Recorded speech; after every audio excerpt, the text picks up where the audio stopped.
karunungan, sinasagot ang iba't ibang katanungan. At ito'y hindi basta matututulan. Wala pa ng 5 minutes nang siya'y mapakinggan. Marami na agad akong natututunan. At magmula nooy di natin ang tanan mga sikat na programa ni Brother Eli. Makikinig na lang ako kay Brother Eli. Manonood na lang ako kay Brother Eli. Di bali nang mapuyat sa sulit na palabas, basta't nasasagot lahat ng aking katanungan. Makikinig na lang ako kay Brother Eli. Manonood na lang ako kay Brother Eli.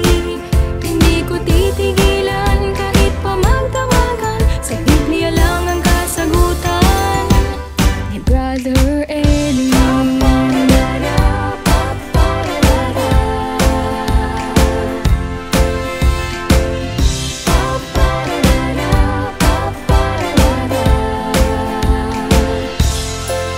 Pinalo ko lahat, official na accounts niya, Twitter, Facebook, YouTube, mga vlogs na kay ganda.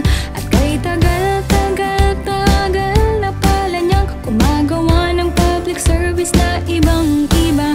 Ang international scope ang mga broadcast niya, from the east to the west at 24/7 pa.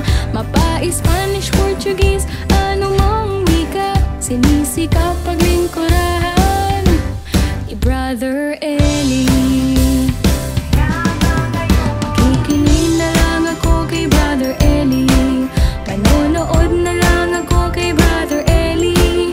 Di bali nang mapuyat sa sulit na palabas, basta't nasasagot lahat ng aking katanungan. Makikinig na lang ako kay Brother Eli. Manonood na lang ako kay Brother Eli. Hindi ko titigilan kahit pa magtawagan, sa Biblia lang ang kasagutan ni Brother Eli. Wala na akong pakialam sa naimbentong mga paninira sa kanya. Panatag na sa Biblia, si Brother Eli may unawa, wala sa iba. Dalangin ko na kahit nasaan pa man, si Brother Eli ay palaging maingatan. At sana nga ay marami siyang maaralan ng mga taong hanap ay katotohanan. Naniniwala akong siya ay kasangkapang masagip ang katulad kong makasalanan.